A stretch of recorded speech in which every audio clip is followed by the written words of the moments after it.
हृदय की बात कह रहा हूं, समझना। बहुत बार ये देखा, कुछ ऐसी वासनाएं होती हैं कई जन्मों की, इतनी दृढ़ होती हैं कि बहुत समय तक भजन करने पर भी, ये जब तक भगवत साक्षात्कार नहीं होता तब तक ये बनी ही रहती है सूक्ष्म रूप से। अगर इनको अवसर मिल जाए तो ये पूरा वृक्ष रूप हो जाएगी। अंकुरण वृक्ष रूप बनना देर नहीं लगता इसमें। बहुत बार प्रयास करने पर वो वासना अपने द्वारा नष्ट नहीं की जा सकती, ये देखा है। उसके लिए गुरुदेव के चरणों में, आराध्य देव के चरणों में मन से बार बार त्राहिमाम बोलकर रोना पड़ता है। ये अंदर की बात कह रहे, आगे चल के देख लेना। आर्त भाव से रोना पड़ता है, प्रभु हार गया, क्या करूं, कैसे करूं। चाह नहीं है पर वासना है। ये एक अजीब स्थिति साधन काल में देखी गई। मन से पूछ रहे तुम्हें चाह है, नहीं, पर अंदर वासना है। बड़ी अशांति का अनुभव होता, कैसे दूर होगी, क्या किया जाए। जो करना चाहिए वो तो करके हार गया, फिर भी वो जब हार गया तब पूरी दृष्टि प्रभु के चरणारविंद की तरफ गई। पर धैर्य पूर्वक, ये अनुभव की बात कहते हैं, बहुत काल तक तुम्हारा विश्वास, तुम्हारी श्रद्धा, तुम्हारा धैर्य टूटना नहीं चाहिए। कि हमने सैकड़ों बार प्रार्थना की, इतने वर्ष से मैं जल रहा हूं लेकिन मुझे शांति नहीं हुई, मेरा विकार नष्ट नहीं हुआ। धैर्य, ये शब्द याद कर लो। धैर्यवान रहना, विचलित मत होना, परिणाम में बिल्कुल निर्विकार हो जाओगे। पर वो कितना समय लगेगा ये प्रभु जाने। वो एक सेकंड में भी हटा सकते हैं। और अभिमान यदि गलित नहीं हुआ है तो कुछ समय भी लग सकता है, जलना पड़ेगा, अभिमान गलित होगा। जब आर्त भाव से पुकारोगे तब निर्विकारता की स्थिति प्रभु दे देते। फिर विकारी भोगों के बीच में रहने पर भी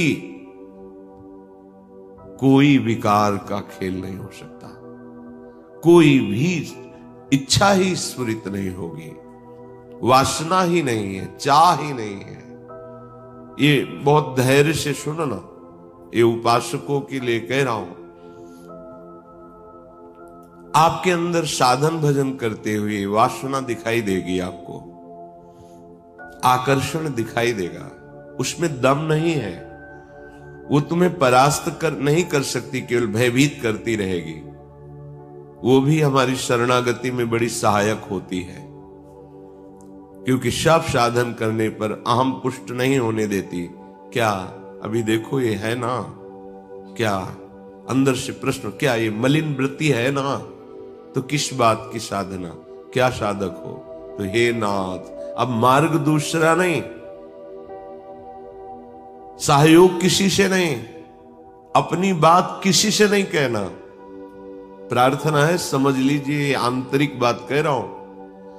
अपनी स्थिति की बात किसी से नहीं कहना कि आपके हृदय में कौन सी वासना कितना स्फुरित हो रही, किसी से भी नहीं, किसी से भी नहीं। और धैर्यवान रहना, विचलित मत हो जाना। उस वासना को बढ़ावा देने वाली कोई भी दृष्टि, वार्ता, चेष्टा मत करना। और कितना भी समय लग जाए, अपनी आस्तिकता नहीं हटनी चाहिए, विश्वास नहीं हटना चाहिए। बिल्कुल निर्विकार हो जाओगे, बिल्कुल। यह गुण साधन ते नहीं हुई, तुम्हारी कृपा पाओ कोई कोई। वो कृपा उसी को मिलती है जो आर्त भाव से बलहीन होकर प्रभु को पुकारता है, नाथ मेरे बस की बात नहीं रह गई, हर उपाय करके देख लिया। सच्ची मानिए, बहुत ये विचित्र सूक्ष्म बात है, अगर समझ जाओगे तो विचलित कभी नहीं होगे।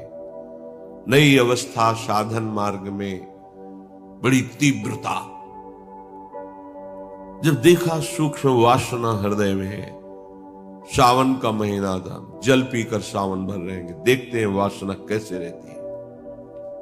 कोई फर्क नहीं पड़ा उसमें। अन्न का त्याग करते हैं, कई वर्ष तक आलू गुड़ जो भी फलवश, कभी दूध मिल जाए, गंगा किनारे या गांव में सेव संतरा अंगूर केला, ये तो प्रश्न ही नहीं उठता। कुछ फर्क नहीं पड़ा। वो ऐसी सूक्ष्म स्थान पर बैठी रहती है अहम में, उस पर कोई फर्क नहीं पड़ता।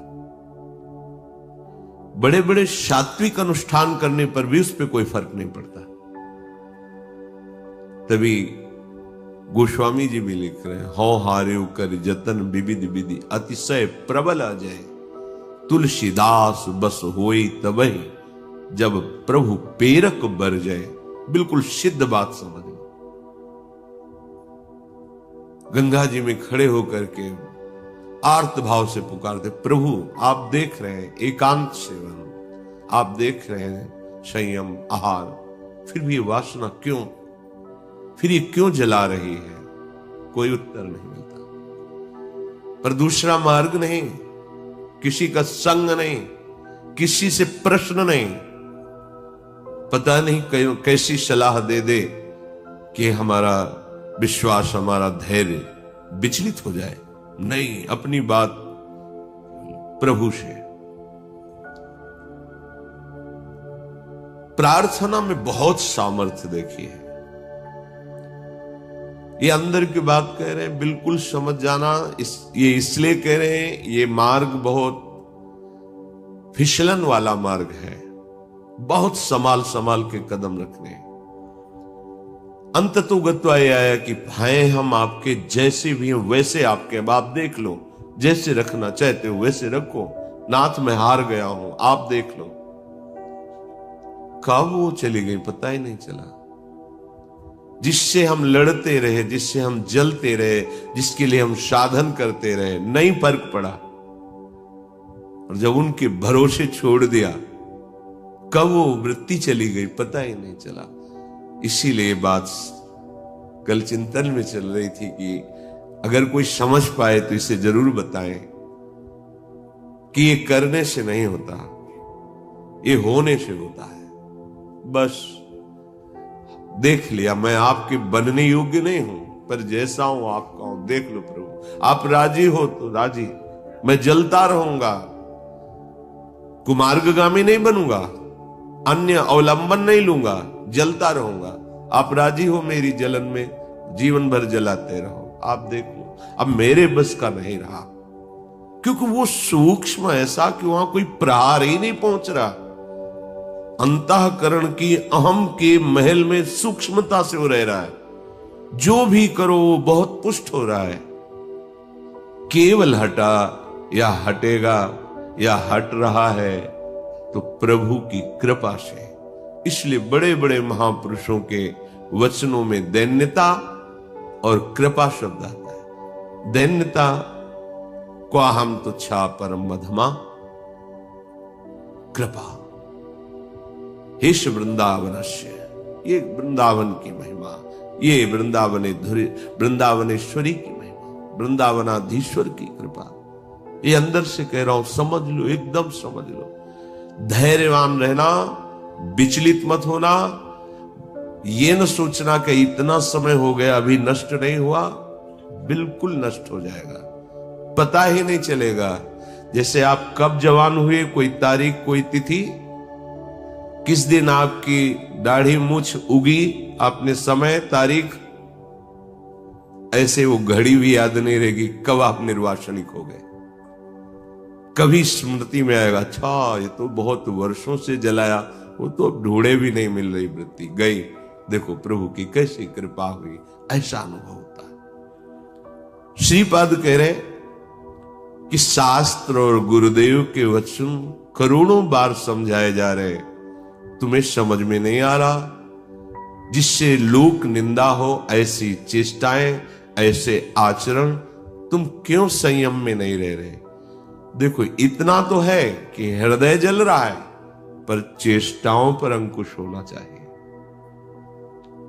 हृदय में चाहत जला रही है संसार के भोगों की, पर हम बाहर से संयोग नहीं होने देंगे। तो उससे क्या होगा? वो क्रमशः हर बार कम होती चली जाएगी, शांत होती चली जाएगी, पर पूर्णतया निर्विकार स्थिति ये भगवत कृपा से होती है। मनागपि च नोत्सहे हत मनो युवत्या हृतम निरोधुमत ईदृशम किम विताश वृंदाटवी। ए भाई, अपने भाग्य को नीचा मत गिराओ। माया के द्वारा अपरहित मन से अधर्माचरण मत करो, बहुत पछताना होता है। प्रमाद स्थिति में समझ में नहीं आता, गलती हो जाती है। जब गलती हो जाती है तो उत्साह नष्ट हो जाता है, तो लगता है अब क्या, फिर वो गलती पे गलती, गलती पे गलती करता हुआ, फिर उसको लगता है इसके बिना तो मैं जी ही नहीं सकता। गया हतभाग्य, नीचे गिर गया, भाग्य नष्ट हो गया उसका। जो मनुष्य जीवन, दिव्यता, भगवत तत्व का बोध, भगवत प्रेम प्राप्ति, जगत मंगल करने वाला, वो गिर गया। जहां हमें ये बनना चाहिए था, वहां हम वासना के अधीन हो गए। श्रीपाद कह रहे हैं, अगर कोई रोक सकता है मुझ पतित को, निरुद्ध मत ईदृशम किम विताश वृंदाटवी, तो मुझे वृंदावन रोक सकता है। श्रीपाद की निष्ठा धाम की अद्भुत है। ये धाम मुझे निर्विकार कर देगा। यहां फिरे स्वार्थ आपने, भजन गए फिरे बाह। श्री ध्रुवदास। वृंदावन का जिसको अनुभव हुआ, तो देखा है कि वृंदावन का आश्रय ले ले तो धीरे धीरे वो हृदय को निर्विकार कर देता है, प्रिया प्रीतम में कर देता है। यहां से बाहर जो आते जाते जन अनुभव करें, यहां एक आते ही एक दिव्यता है, एक अलौकिक निर्विकार की स्थिति अपने आप यहां है।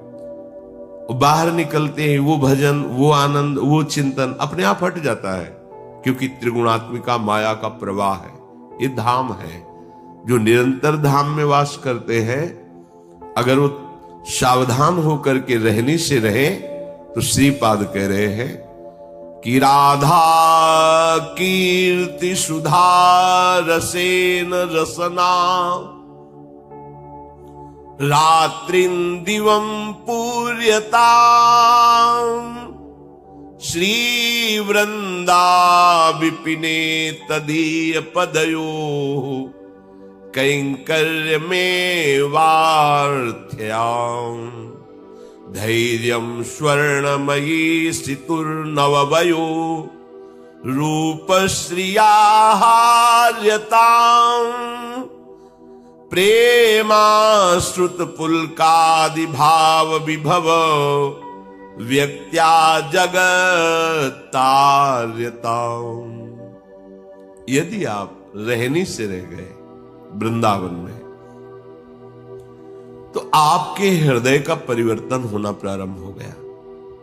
आपको श्री जी की चर्चा, प्रभु की चर्चा, ये अमृत जैसी लगने लगेगी।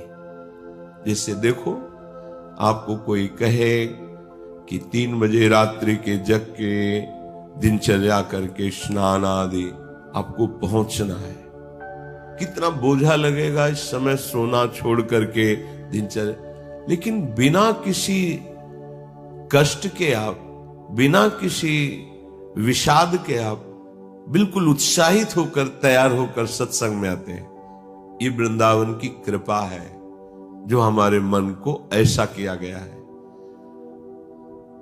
नहीं तो शरीर सुख में ही हम संतोष किए हुए बैठे हैं, परमार्थ की, अध्यात्म की वृत्ति की तरफ है ही नहीं। वर्तमान के भोगों में मगन हुआ प्राणी वो भविष्य को नहीं देख पा रहा है, कि मेरी अमूल्य श्वासें, मेरा अमूल्य समय व्यर्थ में नष्ट हो रहा है। शरीर छूटने के बाद फिर पछताना ही पछताना है। कोई वस्तु, व्यक्ति, स्थान, पद हमारे साथ नहीं है। केवल प्रभु का नाम, प्रभु का चिंतन, प्रभु की सेवा, सत्संग, यही सत्य सच्चिदानंद है। यही तुम्हें शरीर छूटने के बाद परम सुख देगा। देखो, लौकिक सुखों के भोगों में लोग प्राण त्याग रहे हैं।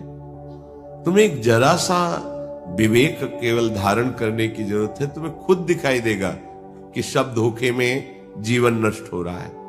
अज्ञान है, इसलिए नहीं समझ में आता।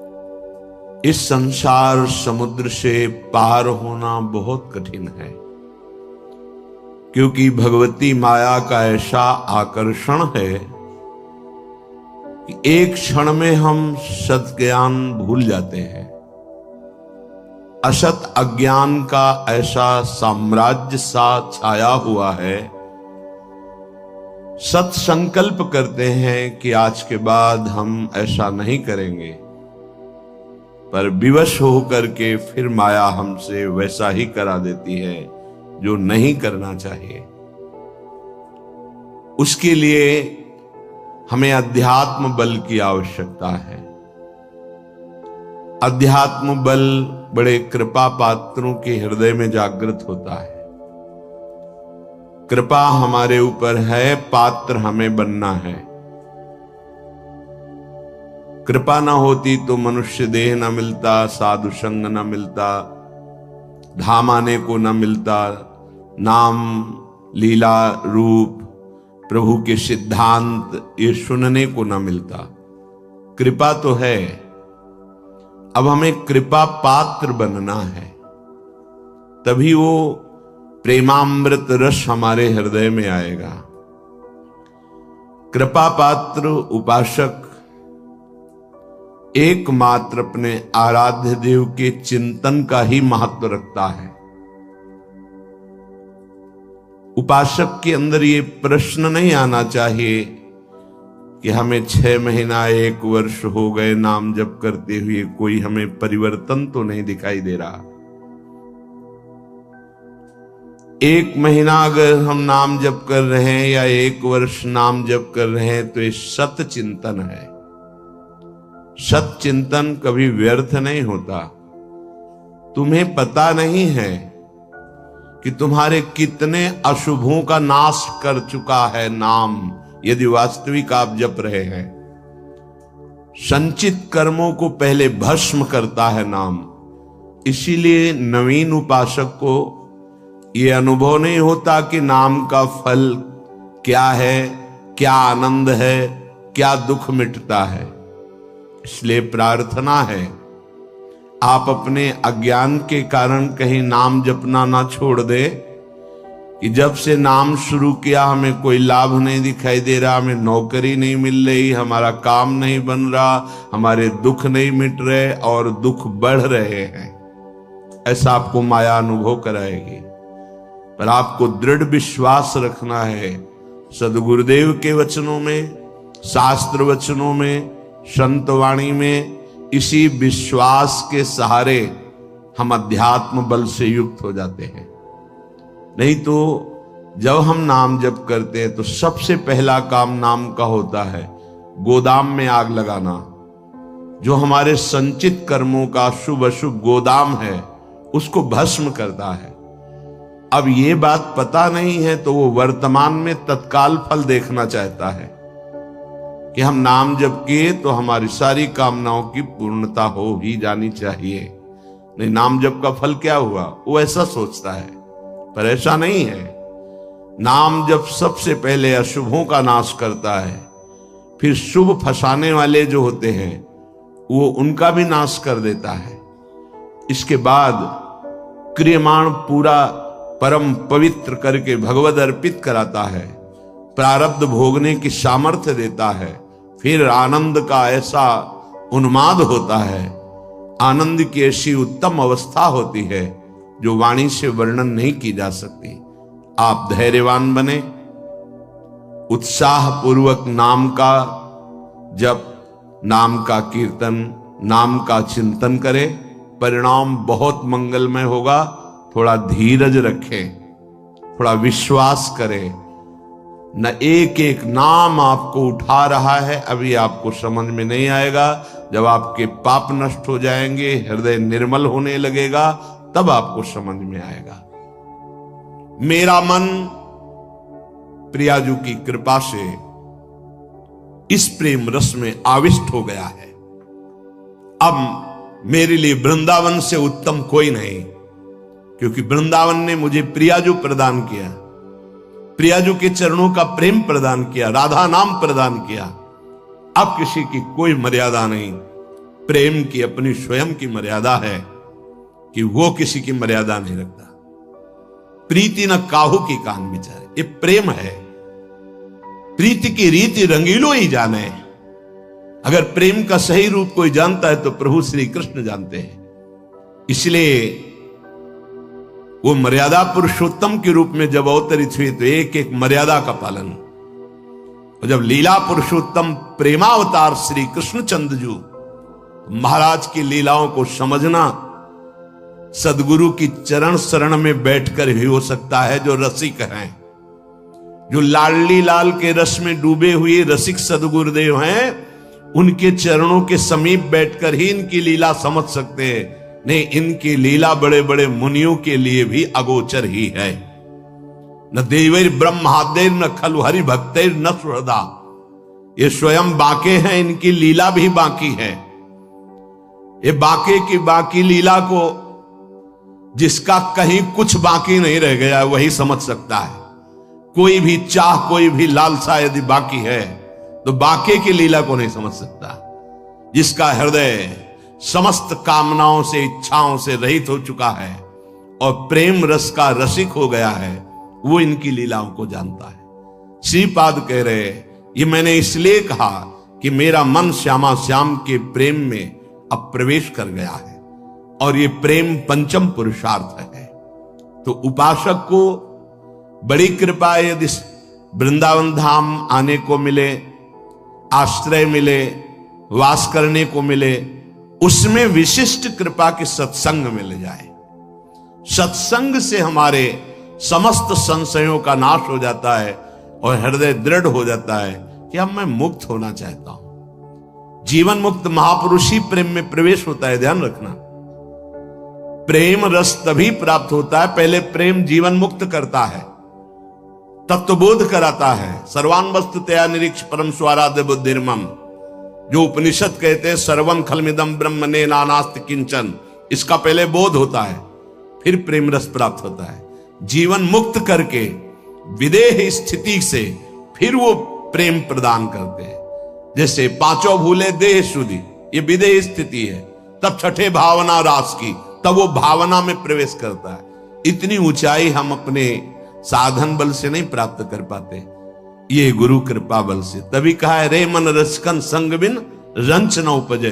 एक साधारण बिना साधन जानने वाले को भी प्रियाजू मिल गए। क्यों? क्योंकि सीधे रसिक कृपा और आसक्ति मेरी लाडली, मेरी प्रियाजू।